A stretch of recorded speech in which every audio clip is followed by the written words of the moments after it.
Hoje é dia de te dar 5 sugestões de tema de TCC numa das matérias mais amadas do curso. Direito Constitucional é o tema do nosso vídeo de hoje. É dica de TCC que você quer, arroba? Então vem comigo.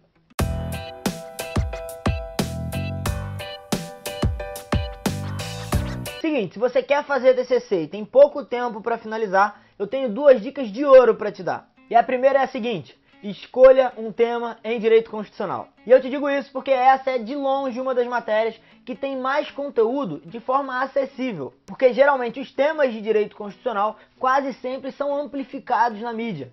Então aparece uma grande discussão, essa discussão vai parar no STF, aí aparece na TV, e aí vários grandes juristas vão dar suas opiniões, e aí acabam saindo muitos artigos, muitas publicações em revistas, e isso faz com que o conteúdo de direito constitucional seja sempre muito rico e muito acessível. Ou seja, se você tem mais conteúdo de forma mais acessível, você não vai precisar perder muito tempo procurando e fazendo muitas pesquisas sobre o conteúdo que você quer encontrar. Isso faz sim com que você consiga terminar o seu TCC de uma maneira muito mais rápida. E ó, essa era só a dica número 1. A dica número 2 eu vou te dar lá no final do vídeo, então me acompanha até o final que você não vai se arrepender.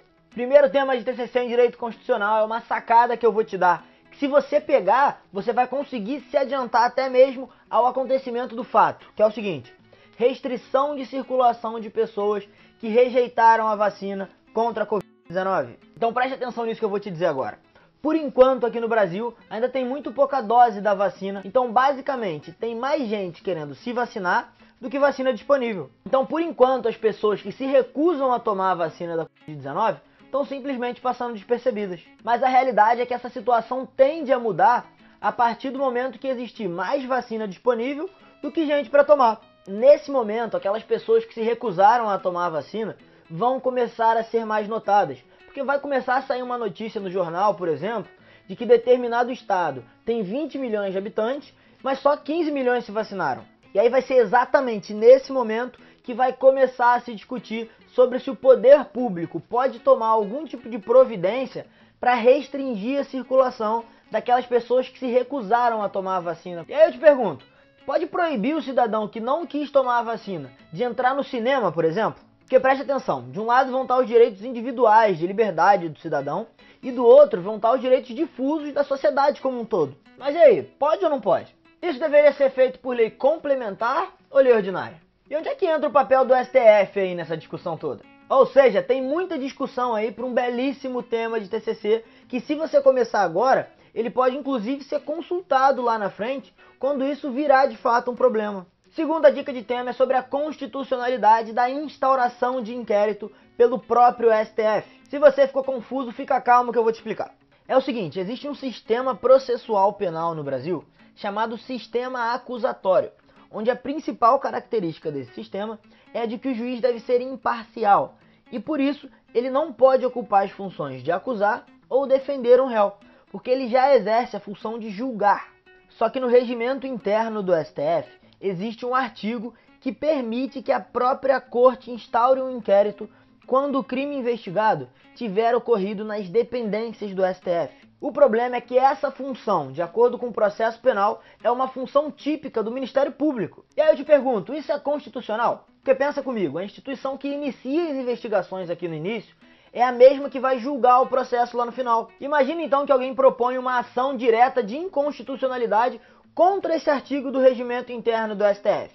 Poderiam então os próprios ministros do STF julgar uma temática que garantiria mais poder a eles mesmos? Pois é, esse é um tema que daria um livro de tanta coisa que tem para falar sobre isso. Nosso terceiro tema em direito constitucional é a judicialização da política. Ultimamente o que nós temos visto é que muitos partidos políticos vêm propondo ações judiciais para tentar travar as medidas adotadas por outro partido político. Por exemplo, imagina que eu sou o prefeito de uma determinada cidade, eu resolvo contratar um artista para fazer um show no centro da cidade, porque eu acho que isso vai trazer outras pessoas de fora e isso acaba movimentando a economia. E aí o cidadão, que é meu rival político, vê isso e resolve então entrar com uma ação para tentar travar esse show e deixar o povo revoltado comigo. E aí eu te pergunto, isso pode? Quais são os limites da atuação do Poder Judiciário nesse caso? E se ele anular esse ato, ele não vai estar atentando contra o princípio da tripartição dos poderes? Pois é, esse tema é muito atual e a tendência é que essa discussão cresça cada vez mais nos próximos anos, porque cada vez mais partidos políticos vêm usando do poder judiciário como uma arma política. O tema de número 4 é polêmico e tem alguns projetos de lei tramitando para tentar mudar isso, que é a prisão após a condenação em segunda instância. E sobre isso, o STF já mudou de posicionamento algumas vezes. Por muito tempo, o entendimento foi de que após a publicação do acórdão em segunda instância, que condena alguém à prisão, essa pessoa já poderia ser presa. Só que depois disso, o STF algumas vezes já disse que não pode prender após a decisão de segunda instância. E de alguns anos para cá, muitos deputados vêm trabalhando para tentar definir essa questão e fazer com que seja assim permitida a prisão após a condenação em segunda instância. E aí eu te pergunto, isso deveria ser feito por meio de lei ordinária, por meio de lei complementar ou por meio de emenda constitucional? Pois é, existem teses de juristas famosos que vão pelos três caminhos. E por isso, então, essa é uma ótima discussão para você fazer no seu TCC. E o último tema é super atual e veio à tona após a prisão do deputado Daniel Silveira, que cometeu crimes contra o STF. Depois da Suprema Corte decidir pela prisão do deputado, diversos juristas se manifestaram negativamente e criticaram muito essa decisão do STF por entender o seguinte, que não se pode prender um deputado federal por um crime que não seja inafiançável.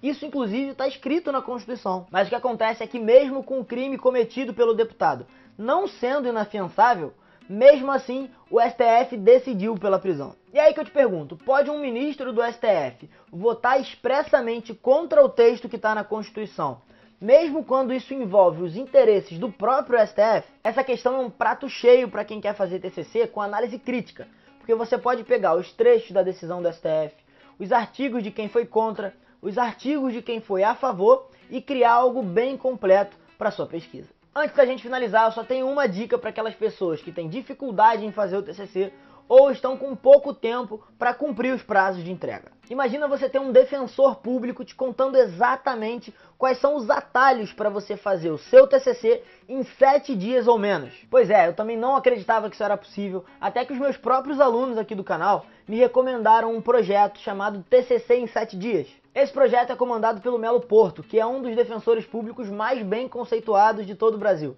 Enfim, só estou repassando a dica porque esse é o tipo de informação que eu gostaria de ter quando eu estava fazendo o meu TCC. Isso com certeza ia me fazer poupar muito tempo e mesmo assim não perder a qualidade do meu trabalho de conclusão de curso. Enfim, se você quiser dar uma olhada, o link está na descrição aqui do vídeo. Ele ainda oferece alguns bônus gratuitamente também, que são bem legais. Tenho certeza que vocês vão curtir. E se você gostou desse vídeo, não se esquece de dar o seu like. E se de alguma forma eu te ajudei com algum desses temas, eu te peço para enviar esse vídeo para mais um amigo do ramo do direito, porque isso me ajuda muito a divulgar o meu trabalho para mais pessoas. Por hoje é isso, um beijo e tchau!